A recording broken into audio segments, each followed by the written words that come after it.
je décidai de partir pour Tiahuanaco, à travers les Andes, de l'autre côté du célèbre lac Titicaca.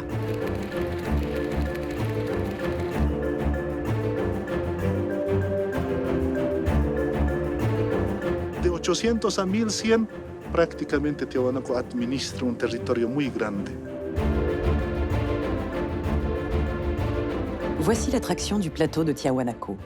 Une vaste enceinte composée de murs et de piliers, une entrée menant à une porte, sauf que rien de tout ça n'est authentique. Il s'agit d'une reconstruction due à la vision d'un archéologue, car le voici photographié avant sa restauration, en 1892.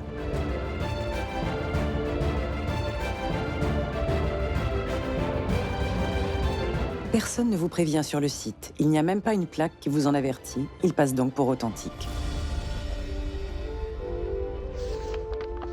Mais par chance, cet archéologue créatif n'avait pas jugé utile de s'intéresser au site de Pumapunku, à 1 kilomètre de là. Ces bâtisseurs seraient des pré-Incas, donc avant les Incas. Et ils auraient bâti tout ceci.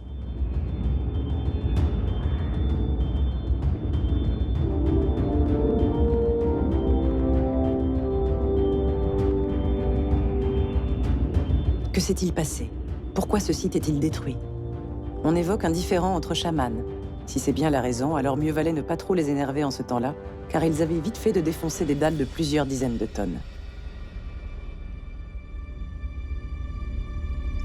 J'ai demandé au géologue Éric Gontier de m'accompagner pour avoir son avis sur les moyens techniques employés. Ça, on peut l'obtenir avec des petits éclats de roches assez plats, un peu d'abrasif. Et après, c'est une question de temps, c'est-à-dire qu'il va falloir rentrer, sortir, tu vois, aller et venir comme ça, croiser aussi dans ce sens. C'est un travail monstrueux. Éric m'a raconté qu'en Inde, les tailleurs de pierre emploient toujours ou presque les mêmes méthodes que des millénaires auparavant, excepté l'usage de l'acier trempé, trop mou, qui a laissé place aux pointes en carborandum ou autre alliage dur. Quand ils se servaient d'outils en acier trempé, ils avaient coutume de frapper 5 ou 6 coups seulement avec leurs ciseaux avant de les renvoyer à la trempe. Éric insistait sur le fait qu'il ne fallait surtout pas sous-estimer la capacité humaine. Parce qu'il faut que vous sachiez que dès que vous osez remettre en cause la version académique, on vous soupçonne aussitôt de croire que tout ça aurait été bâti par des extraterrestres. C'est ça ce que signifie ne pas sous-estimer la capacité humaine. Non, c'était fait à la main. C'est laisser entendre qu'on attend nécessairement une réponse extraterrestre à la résolution du problème des outils. Mais pour tout vous dire, bien que je ne m'explique pas les méthodes, je n'ai pas l'impression de me trouver face à des constructions réalisées par la technologie d'êtres capables de traverser l'univers. À la lamelle de cuivre, et puis on passe et on repasse. Tu vois, voilà, il y a des gestes techniques, tu croises et tu reprends, etc.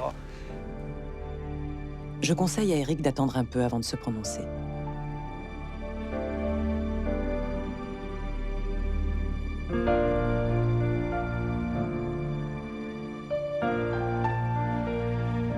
Le lendemain, il utilisera notre rugosimètre, un appareil qui permet de mesurer la précision des surfaces grâce à une minuscule pointe en diamant manœuvrée par un bras robotisé. On va essayer de trouver l'endroit qui a été poli sciemment par l'homme, sachant qu'il y a des petites dépressions qui sont naturelles parce que ce sont des bulles de gaz qui restaient dans l'andésite qui est ici. Les premières mesures donneront des résultats plus qu'acceptables sur des blocs pris au hasard. Puis, à mesure qu'on choisit les blocs, essayant d'en trouver en meilleur état que d'autres, les chiffres se précisent. 76, 516, oh la vache! On arrive alors sur le bloc que je guette depuis le matin. Éric place le rugosimètre. Oh là, regarde, magnifique. Je suis curieuse de connaître le résultat, car le bloc est particulièrement lisse. La courbe qui se dessine est très plate. 31 653, oh flash le celui-là. 31 653. D'écart entre le point le plus haut et le point le plus bas de la surface, sachant qu'un micron c'est 0,001 mm ou encore qu'il faut 1000 microns pour faire 1 mm.